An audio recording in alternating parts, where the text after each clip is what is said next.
What a wonderful little story. I wonder what story's next.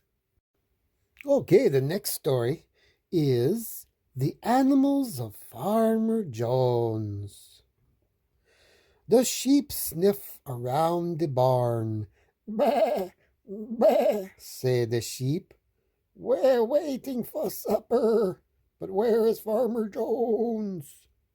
The cat rubs against the post. Meow, meow, says the cat. My dish is empty, but where is Farmer Jones? It is supper time on the farm. The animals are very hungry. But where is Farmer Jones? The horse stamps in his stall. I want my supper. But where is Farmer Jones? Says the chickens. Give us your supper. But where is Farmer Jones? The ducks waddle out of the pond. Quack, quack, quack, quack, quack, said the ducks. Supper time, supper time. But where's Farmer Jones? The pigs snuffle in the trough. Said the pigs. There's nothing to eat. But where's Farmer Jones? The cow jingles her bell. Moo, moo, says the cow. I am very hungry. But where is Farmer Jones?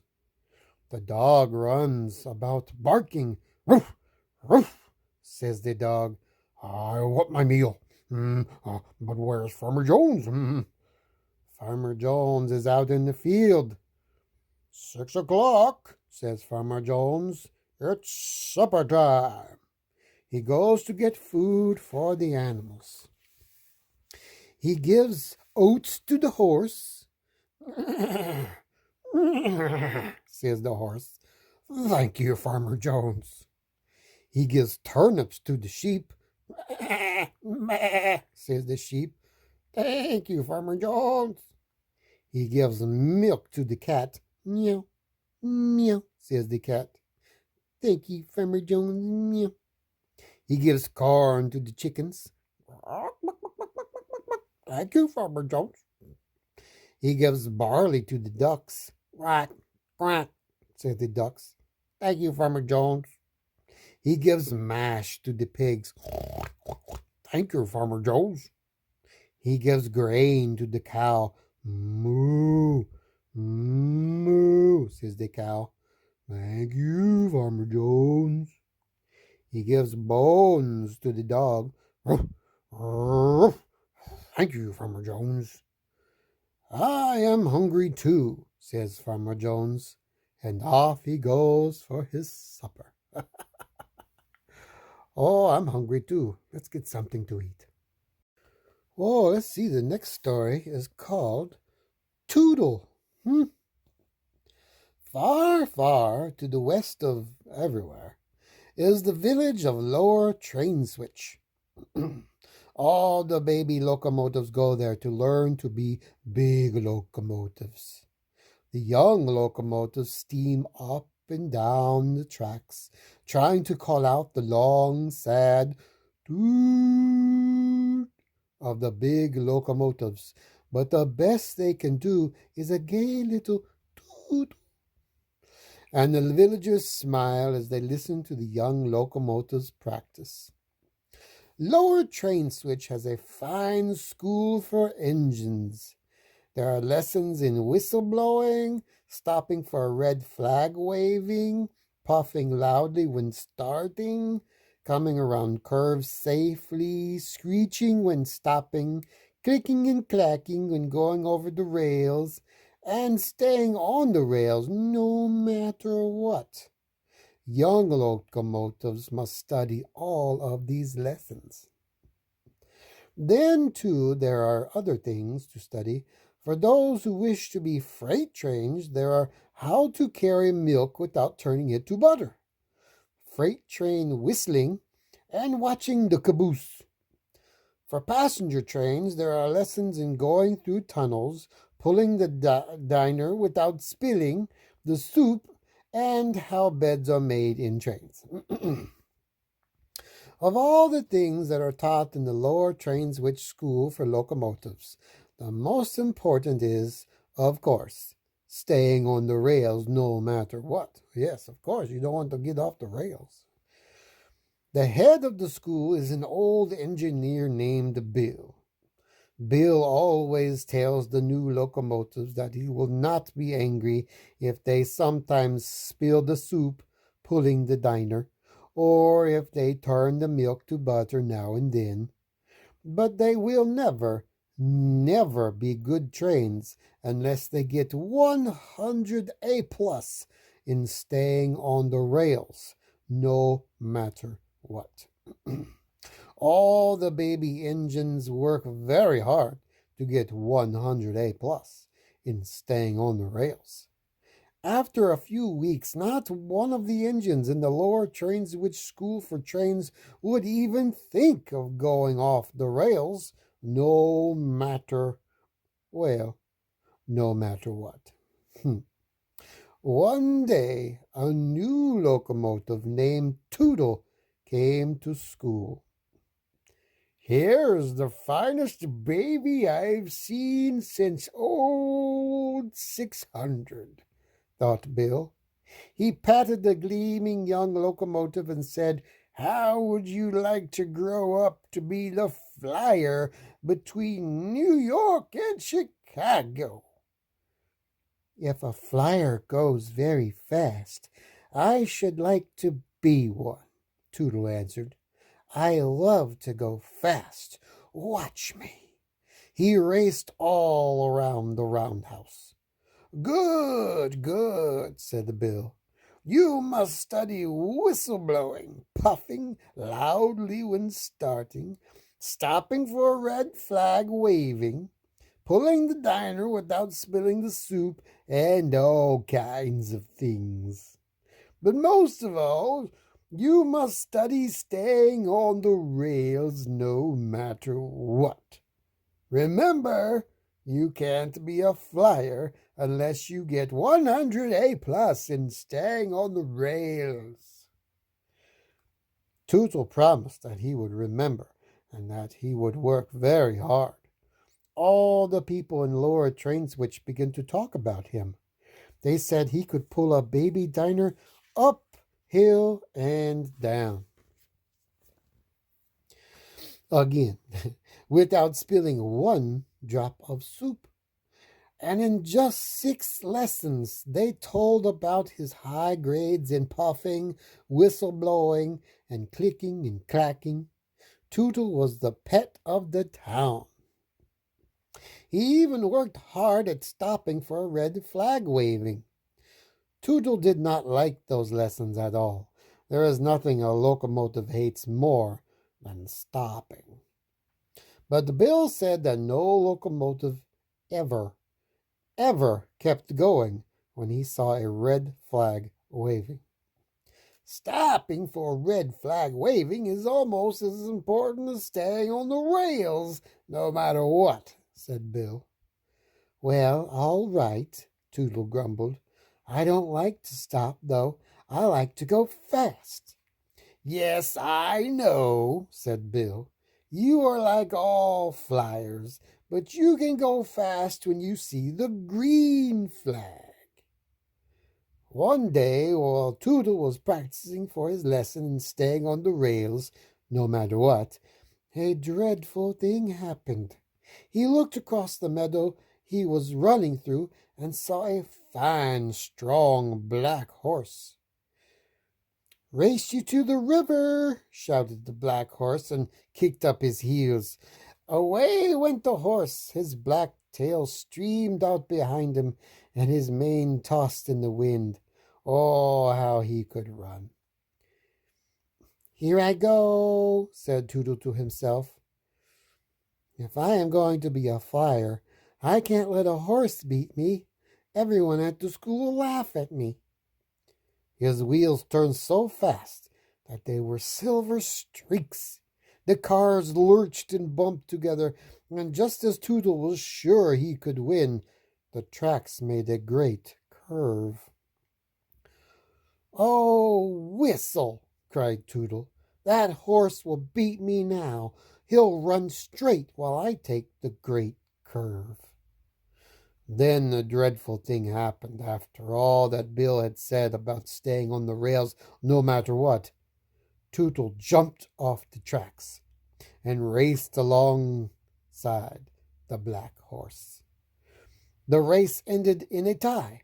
Both Tootle and the black horse were happy.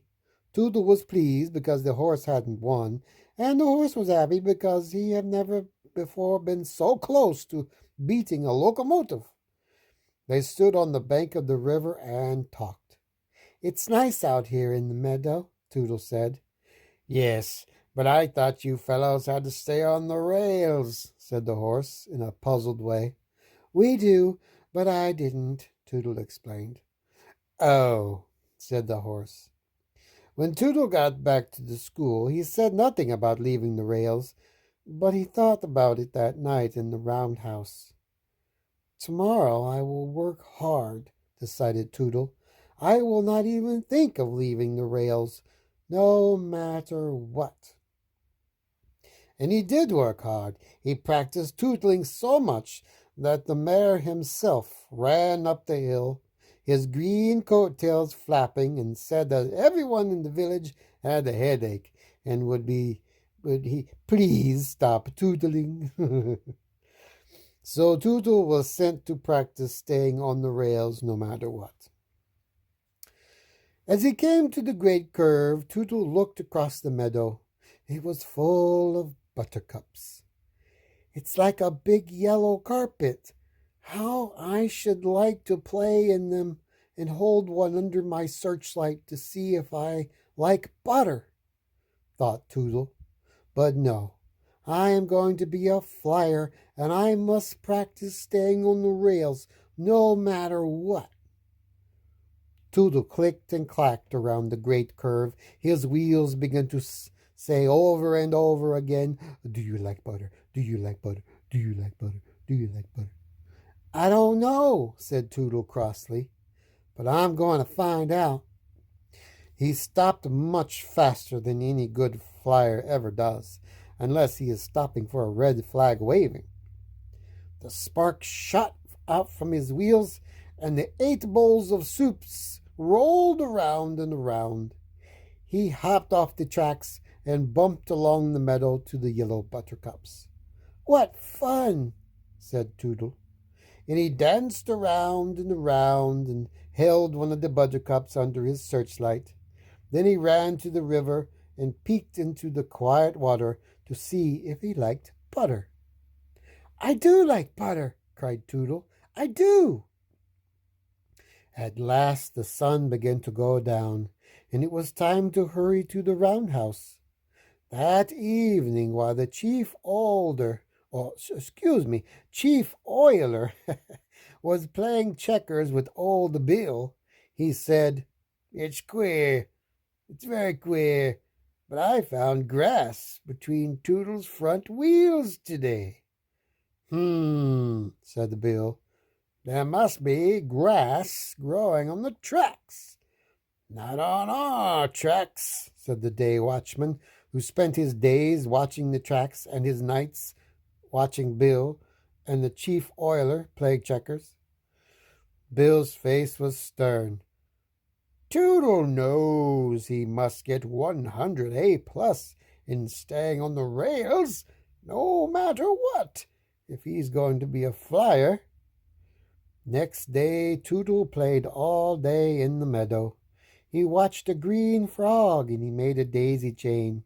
He found a rain barrel, and he said softly, "Toot, toot," shouted the barrel. "Why, I sound like a flyer already," cried Tootle. That night the first assistant oiler said he had found a daisy in Tootle's bell. Day after that, the second assistant oiler said that he had found hollyhock flowers floating in Tootle's 8 bowls of soup. Oh, my goodness. And then the mayor himself said that he had seen Tootle chasing butterflies in the meadow. Oh, the mayor himself said the Tootle had looked very silly, too. Early one morning, Bill had a long, long talk with the mayor himself. When the mayor himself left the lower train switch school for locomotives, he laughed all the way to the village. Bill's plan will surely put Tootle back on track, he chuckled. Well, Bill ran from one store to the next, buying 10 yards of this and 20 yards of that, and all of you have of the other. The chief oiler and the first, second, and the third assistant oilers were hammering and sawing instead of oiling and polishing. And Tootle?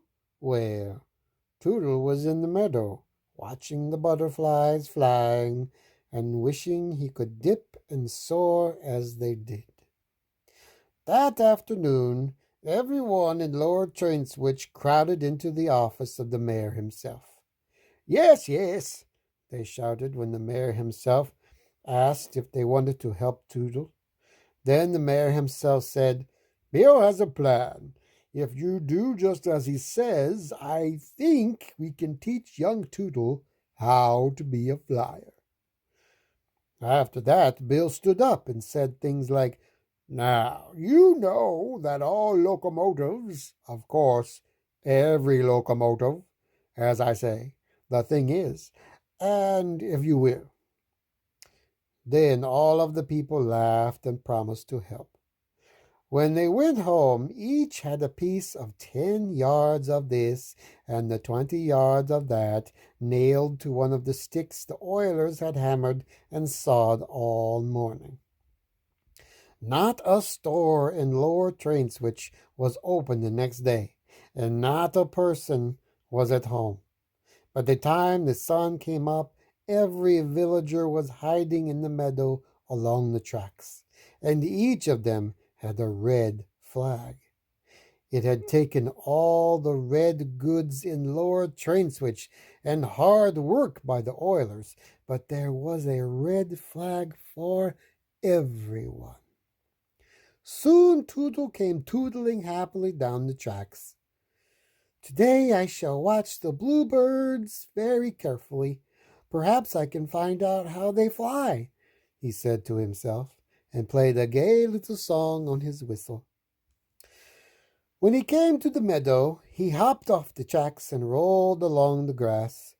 Just as he was thinking what a beautiful day it was, a red flag poked up from the grass and waved hard. Tootle stopped, for every locomotive knows he must stop for a red flag waving.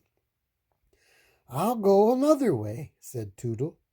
He turned to the left, and up came another waving flag, this time from the middle of the buttercups. Ah, whistle, said Tootle, and stamped his cow-catcher hard. Very well, I will go to the right and play toot-toot with the rain barrel.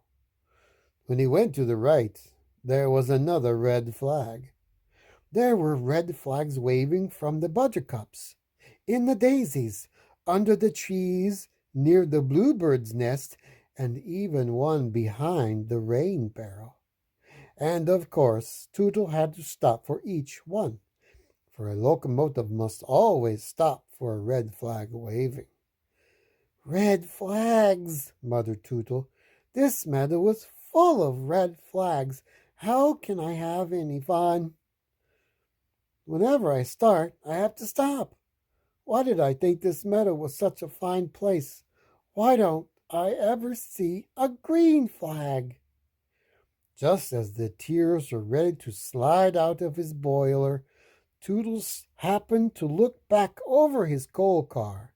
On the tracks stood Bill, and in his hand was a big green flag. Oh, said Tootle. He puffed up to Bill and stopped. This is the place for me, said Tootle. There are nothing but red flags for locomotives that get off their tracks. "Hooray!" shouted the people of Lower Train Switch and jumped up from their hiding places. "Hooray for Toodle the Flyer!" Now Toodle is a famous 2 miles a minute flyer. The young locomotives listen to his advice. "Work hard," he tells them. "Always remember to stop for a red flag waving. But most of all, stay on the rails no matter what." Well, that was a fine story. Oh, nice little message at the end. Make sure you stay on the rails. Don't fall off. Okay, the next story in the book is The New House in the Forest. I don't think I've ever read this one. The Jenks family wanted to build a new house. The question was, where should they build it? Mr. Jenks, the father of the family, wanted the house to be near the town where he worked. Mrs. Jenks, the mother of the family, wanted the house to be where it could have running water and electricity. Well, that makes sense. Timmy and Judy Jenks, they were the children of the family, wanted the house to be where many animals lived. "I know just the spot," said Mr. Jenks. "Let's jump into our little old auto and drive out to see what you think of it." So, Mr. and Mrs. Jenks and Timmy and Judy jumped into the little old auto. Off they drove to the big forest with a river winding through it. "This is near the town where I work," said Mr. Jenks. "Our house could have running water and electricity here," said Mrs. Jenks. "I bet excuse me. I bet bears and squirrels and owls and all sorts of animals live in this forest," said Timmy and Judy. The Jenks family liked the forest with the river. They all said, "We'll make a new home here." Oh, that's nice. The animals in the forest heard them. "Chee, chee, chee, chee," chattered the mother squirrel high in the tree. "They might like to live in a hole in the tree, like me. There's an empty hole near mine." "Grrr," growled the big brown bear. "The Jenks family might like to live in a cave like me. There's an empty cave near mine." "Hoo, hoo," called the big gray owl. "All this noise has woken me up. The Jenks family can have a hole in my tree if they will sleep all day. Goodbye. I'm going to sleep again." In the river swam the silvery fish. They opened their round fish mouths and bubbles bubbled out. They said, "We make our water home in the forest. The Jenks family might move in here with us." Timmy and Judy laughed, for they understood what the fish and the animals were saying. "You just wait and see the house we are going to build," they called back. "We will have to have many workers to help us build our new house," said Mr. Jenks. So the next day, Mr. Jenks went off to the town and found 3 men to help him chop down the trees. "We must make an open place for the new house," said Mr. Jenks. Soon all the animals in the forest heard the men chop, chop, chopping. "Chee, chee, chee," scolded the mother squirrel. "Don't chop down my tree. Can't you see I have a family in this tree?" "To-hoo, to-hoo," said the owl. "You woke me up again. Don't chop down my tree." "Grrr," growled the brown bear. "Don't chop down the tree where the wild bees keep their honey. I like to eat honey." Timmy and Judy understood what the animals said, so they asked their father and the men not to chop down the squirrel's tree, or the owl's tree, or the bear's honey tree. The men chopped down many trees, but they left those trees for the animals. They chopped off all the branches of the fallen trees, and now the fallen trees were logs. Then Mr. Jenks and the three men brought some strong horses. The strong horses dragged the logs to the river. The men threw the logs into the river with a big splash. "Don't fill up our river with logs," bubbled the silvery fish. "The river is our home." "The logs won't spoil your river, little fish," said Timmy. "Your river will carry the logs down to the sawmill to be made into lumber for our new house. You can go on living in the river, little fish," said Judy. The sawmill sawed the logs into lumber. It sawed big, strong pieces, flat boards, and shingles. The lumber had to stand in piles for a while to be seasoned. Then a big truck brought the lumber back to the clearing in the forest. The men piled up the big, strong pieces, the flat boards, and the shingles for the new house. "Before we build the house, we must dig a cellar," said Mr. Jenks. So the men helped Mr. Jenks dig a hole just the size the new house was to be. They rolled big stones from the forest into the hole. Then they built the cellar walls out of the stones. The big brown bear looked down into the cellar. "Grrr," growled the bear. "Is the Jenks family going to live in a hole?" Timmy and Judy laughed, for they knew what the cellar was for, and the bear didn't. Next, Mr. Jenks got two carpenters to help him build the new house. All the animals heard the bang, bang, banging as the carpenters pounded nails into the lumber. The carpenters nailed the strong pieces of lumber together and made a frame for the house. And then the carpenters nailed flat boards to the frame to make the floors and the walls, and they sawed up some boards to build the stairs to the attic. Then they nailed more boards to the frame for the roof, and over the roof they nailed shingles. "Chee, chee, chee," said the mother squirrel to her babies. "Come and see what a queer thing these nice men are building out of the trees." Timmy and Judy laughed because the squirrels had never seen a house before, and they didn't know what it was. Of course, the Jenks family wanted to have a fireplace for popping corn at Halloween and for hanging their stockings at Christmas, and they needed a chimney for the smoke from the fireplace. So they got the chimney mason to come to build it. First, he had to make the footing for the chimney to rest on. Next, he made a brick hearth. Then he was ready for the fire brick to line the fireplace. That was the hard part, to make it so it would not smoke. Last of all, he used hollow tiles for the inside of the chimney and put stone on the outside from the ground to the top of the roof, just like that. Then Mr. Jenks got two plumbers to help them bring the water from the river to the new house. The plumbers dug a ditch from the house to the place where the river was higher than the house. In the ditch they laid pipes. They ran the pipes into the cellar.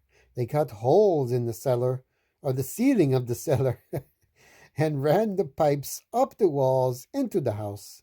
They ran some pipes to the kitchen and other pipes to the bathroom, because you'll need a bathroom. The silvery fish saw the plumbers put the end of the pipes into the river. When the plumbers turned on the water in the kitchen, the fish heard the water in the river gurgle as it ran into the pipe.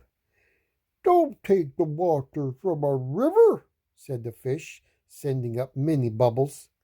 Little fish, said Judy, we need water for in our new house to wash in and to cook with, but there will be plenty of water left in the river for you. Then Mr. Jinx got the furnace men. The furnace men put a big furnace in the cellar. The furnace men ran the big pipes from the furnace along the ceiling of the cellar. They cut holes in the ceiling right into the rooms above. They fitted registers into the holes in the floors of the rooms above. Then they built a fire in the furnace. The heat went through the big pipes to the rooms above. Then Mr. Jinx had the electricians come. The electricians strung a long wire from the electricity poles on the road to the house. They ran the wire into the cellar of the house. Then they ran wires up the walls to every room in the house. At the ends of the wires, they screwed electric bulbs to every room could be light at night. Then Mr. Jinx got the plasterers to come and put plaster on the walls inside the house. The plasterers shook the white plaster out of the bags and mixed it with water. Then the painters painted the outside of the house. They painted the plaster walls inside the house. They painted the attic room a jolly green. Chee, chee, chee, said the mother squirrel, sitting on the window, still looking in. This room looks just like the trees. I like it. We like it too, said Timmy and Judy. It is our room. Now the new house in the forest was ready for the Jinx family, so the next day they moved. The moving van brought furniture, china, pots and pans, and a big box full of Timmy and Judy's toys. Timmy and Judy helped put things in place. Now the Jinx family was really at home in their new house in the forest. Every afternoon after that, as soon as he was through working in town, Mr. Jinx jumped into his little auto and drove out to the new house. If it was dark when he came home, the lights were on inside and the house was bright.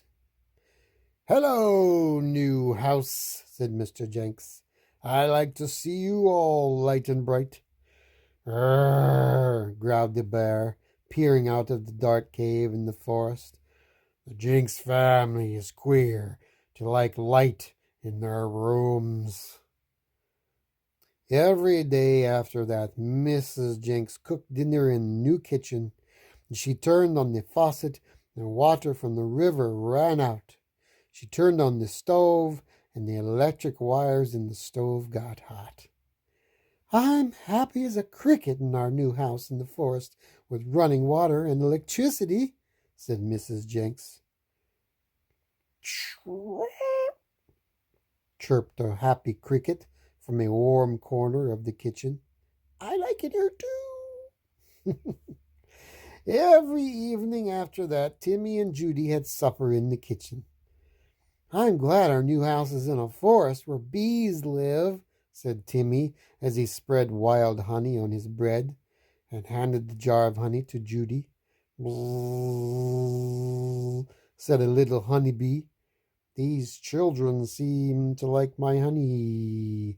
Tomorrow I'll have to buzz off and find some flowers and make some more. Every night after that, Judy and Timmy went to bed in their attic room. In the dark of night, the big white owl flew like a white shadow through the forest. He could see in the dark. He looked in at the window and saw Judy and Timmy in their beds. "To-hoo!" he called. "These are queer children to sleep at night. That's when I'm awake." But Timmy and Judy did not hear the owl. They were sound asleep in their new house in the forest. Well, that was an interesting story. It was mostly just about building a house, but it had the animals weren't too happy with a couple things. Gosh, I wonder what story is going to be next.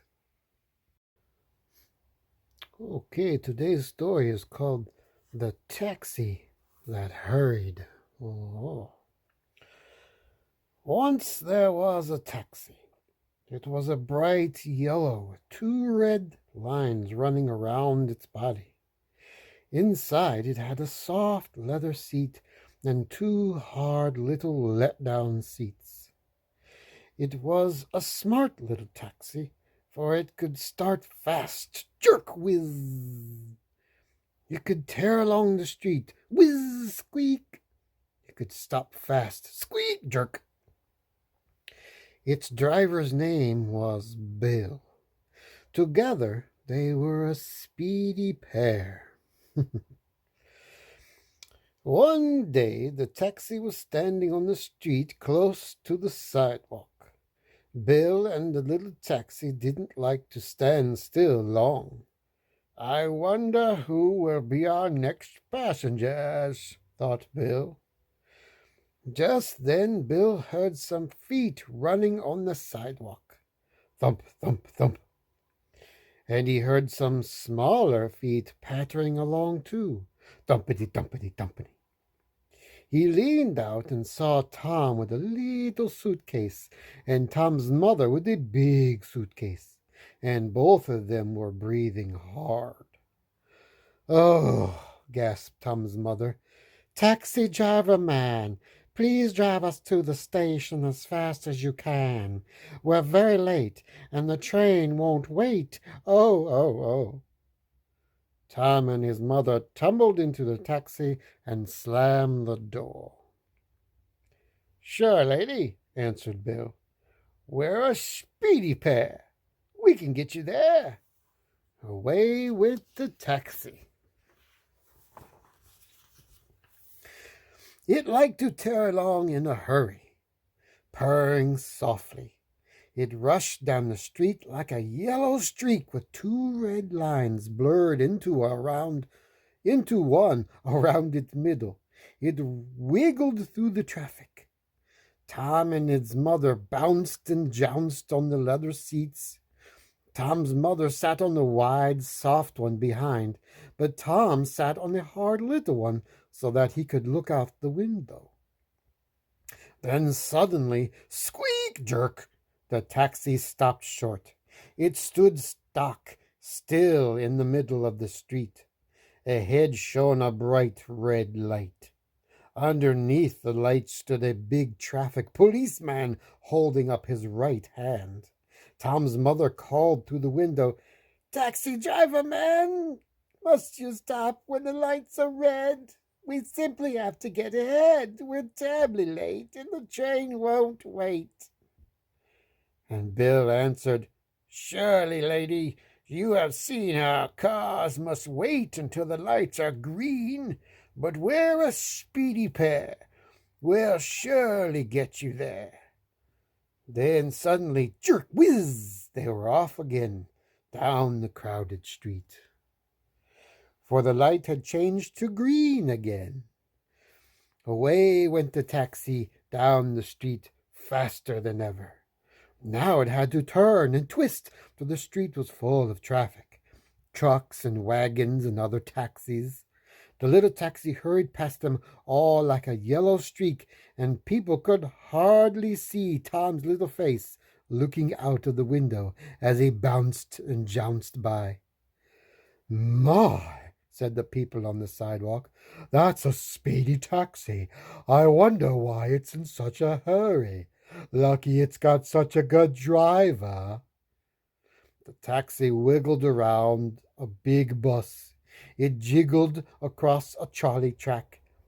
Then suddenly, squeak jerk, the little taxi stopped short again.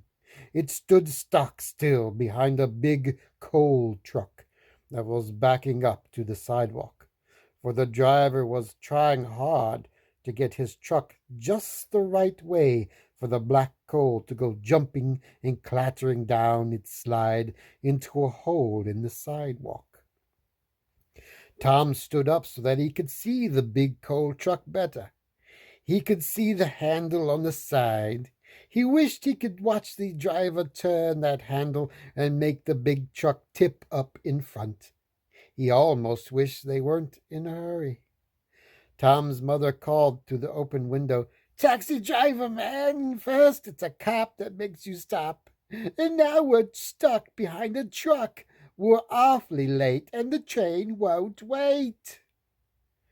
So Bill called to the truck driver, "Please, will you try to let me get by?"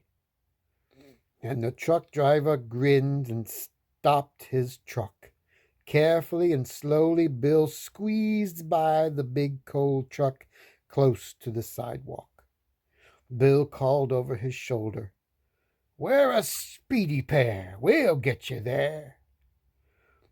Now the taxi went so fast that people skipped up onto the sidewalk as it went by, and everyone thought, "That's the speediest taxi I ever saw." Then suddenly, squeak jerk, the taxi stopped short, and Tom almost fell through the front window. Oh no.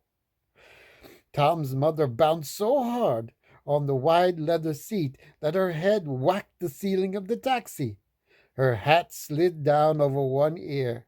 Her big suitcase fell over with a bang on the floor, and Tom's little suitcase hopped off the seat. I don't think Bill's a very good driver. Oh. Tom's mother pulled her hat on straight again. Then she looked at her watch. Then she looked out the window at all the taxis and buses and trucks. Once more she called to Bill on the front seat, "Taxi driver, man! First it's a cop that makes you stop, and then you get stuck behind a truck. Now the traffic is in our way. We're likely to sit here the rest of the day. We're hardly late, and the train won't wait." So Bill began to blow his horn. "Honk, honk," squeaked the little taxi. "Honk, honk, honk. We want to go. You make us slow. We're a speedy pair. We want to get you there. Honk, honk, honk, honk." The nearer they came to the station, the more taxis and buses and trucks there were on the street. Suddenly they stopped, and Bill blew the horn again. Honk, honk, honk. Down the street, up above the station, they could see the big station clock. In 5 minutes the train would go. They really were very terribly, awfully, horribly late, and they knew the train wouldn't wait. Then suddenly, jerk, jerk, oh, the traffic began to move. First the taxi, then a bus, then a truck, then more taxis, and more buses, and more trucks, until the whole line was moving. The speedy little taxi wiggled through the traffic, and it dodged around a bus, and it twisted around a truck, and it whizzed past the taxi. Tom's mother kept looking at the big station clock. It said 4 minutes before the train went, then 3 minutes, then 2 minutes, and the little taxi drew up by the station. Tom jumped out of the taxi while his mother gave Bill the money. She grabbed her big suitcase. Tom grabbed his little suitcase, and off they ran. Thump, thump, thump, thumpity, thump, thump, thumpity. Bill looked after them and grinned at his yellow taxi. "Sure," he said, "we're a speedy pair. We got them there." And it was true. The conductor was just ready to signal the engineer to start, but he saw Tom and his mother come running down the platform, and he waited for them. He took the big suitcase from Tom's mother, held the door open for her, and handed her the big suitcase. Tom stepped on the train after her, panting from his run and holding his little suitcase. "All aboard!" called the conductor, waving his hand to the engineer. Then the conductor swung onto the train just as it began to move. "You're a fast runner," he said to Tom. And to Tom's mother he said, "Lady, you just made it." Tom was still breathing hard, but he managed to gasp out. "We made it because we had such a speedy taxi and speedy driver. You should have seen that taxi hurry." What an interesting little story, but I don't think Bill was a very good taxi driver. Yes, he got them there, but oh my goodness, a little dangerous. Okay, this is a story you may have heard before. I think I have a long time ago. It's called Scuffy the Tugboat. Scuffy was sad. Scuffy was cross. Scuffy sniffed his blue smokestack. "A toy store is no place for a red-painted tugboat," said Scuffy, and he sniffed his blue smokestack again. "I was meant for bigger things." "Perhaps you would not be cross if you went sailing," said the man with the polka-dot tie, who owned the shop. So one night he took Scuffy home to his little boy. He filled the bathtub with water. "Sail, little tugboat," said the little boy. "I won't sail in a bathtub," said Scuffy. "A tub is no place for a red-painted tugboat. I was meant for bigger things." The next day the man with the polka-dot tie and his little boy carried Scuffy to a laughing brook that started high in the hills. "Sail, little tugboat," said the man with the polka-dot tie. It was spring, and the brook was full to the brim with its water, and the water moved in a hurry, as all things move in a hurry when it is spring. Scuffy was in a hurry too. "Come back, little tugboat, come back!" cried the little boy as the hurrying, brimful brook carried Scuffy downstream. "Not I!" tooted Scuffy. "Not I! This is the life for me!" All that day Scuffy sailed along with the brook, past the meadows filled with cowslips, past the women washing clothes on the bank, past the little woods filled with violets. Cows came to the brook to drink, and they stood in the cool water, and it was fun to sail around between their legs and bump softly into their noses. It was fun to see them drink. But when a white and brown cow almost drank Scuffy instead of the brook's cool water, Scuffy was frightened. That was not fun. Night came, and with it the moon. There was nothing to see but the quiet trees. Suddenly an owl came out. "Hoo, hoo, hoo, toot, toot," cried the frightened tugboat. But he wished he could see the smiling, friendly face of the man with the polka-dot tie. When morning came, Scuffy was cross instead of frightened. "I was meant for bigger things, but which way am I to go?" he said. But there was only one way to go, and that was with the running water, where the two brooks met to form a small river. And with the river sailed Scuffy, the red-painted tugboat. He was proud when he sailed past villages. "People build villages at the end of my river," said Scuffy, and he straightened his blue smokestack. Once Scuffy's river joined a small one jammed with logs. Here were men in heavy jackets and great boots, walking about on the floating logs, trying to pry them free. "Toot, toot, let me through!" demanded Scuffy, but the men paid no attention to him. They pushed the logs apart so they would drift with the river to the sawmill in town. Scuffy bumped along with the jostling logs. "Ouch!" he cried as two logs bumped together. "This is a fine river," said Scuffy, "but it's very busy and very big for me." He was proud when he sailed under the bridges. My river is so wide and so deep that people must build bridges to cross it. The river moved through big towns now instead of villages, and the bridges over it were very wide, wide enough so that many cars and trucks and streetcars could cross all at once. The river got deeper and deeper. Scuffy did not have to tuck up his bottom. The river moved faster and faster. I feel like a train instead of a tugboat, said Scuffy as he was hurried along. He was proud when he passed the old sawmill with its water wheel. But high in the hills and mountains, the winter snow melted. The water filled the brooks and rushed from there into the small rivers. Faster and faster it flowed to the great river where Scuffy sailed. There is too much water in this river, said Scuffy as he pitched and tossed on the waves. Soon it will splash over the top, and what a flood there will be. Soon great armies of men came to save the fields and towns from the rushing water.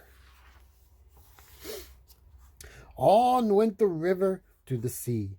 At last Scuffy sailed into a big city. Here the river widened, and all about were docks and wharves. Oh, it was a busy place, and a noisy place. The cranes groaned as they swung the cargoes onto great ships. The porters shouted as they carried suitcases and boxes on board. They filled bags with sand and put them at the edge of the river. They're making higher banks for the river, shouted Scuffy, to hold the water back. The water rose higher and higher. When the men built the sandbags higher and higher, higher went the river, higher went the sandbags. At last the water rose no more. The flood water rushed on to the sea, and Scuffy raced along with the flood. The people and the fields and the towns were safe. Horses stamped and truck motors roared, streetcars clanged, and people shouted. Scuffy said, "Toot, toot," but nobody noticed. "Oh, no," cried Scuffy when he saw the sea. "There is no beginning and no end to the sea. I wish I could find the man with the polka dot tie and his little boy." Just as the little red-painted tugboat sailed past the last piece of land, a hand reached out and picked him up. And there was the man with the polka dot tie and his little boy beside him. Scuffy is home now with the man and the polka dot tie and his little boy. He sails from one end of the bathtub to the other. "This is the place for a red-painted tugboat," says Scuffy, "and this is the life for me." What a cute little story. Do you like elephants? Well, this story is called The Saggy Baggy Elephant. A happy little elephant was dancing through the jungle. He thought he was dancing beautifully. 1, 2, 3, kick. But whenever he went 1, 2, 3, his big feet pounded so that they shook the whole jungle. And whenever he went kick, he kicked over a tree or a bush. The little elephant danced along, leaving wreckage behind him, until one day he met a parrot. "Why are you shaking the jungle all to pieces?" cried the parrot, who had never before seen an elephant. "What kind of animal are you, anyway?" The little elephant said, "I don't know what kind of animal I am. I live all alone in the jungle. I dance and I kick, and I call myself Suki. It's a good sounding name, and it fits me, don't you think?" Maybe, answered the parrot. But if it does, it's the only thing that does fit you. Your ears are too big for you, and your nose is way too big for you, and your skin is much, much too big for you. It's baggy and saggy. You should call yourself Saggy Baggy. Sookie sighed. His pants did look pretty wrinkled.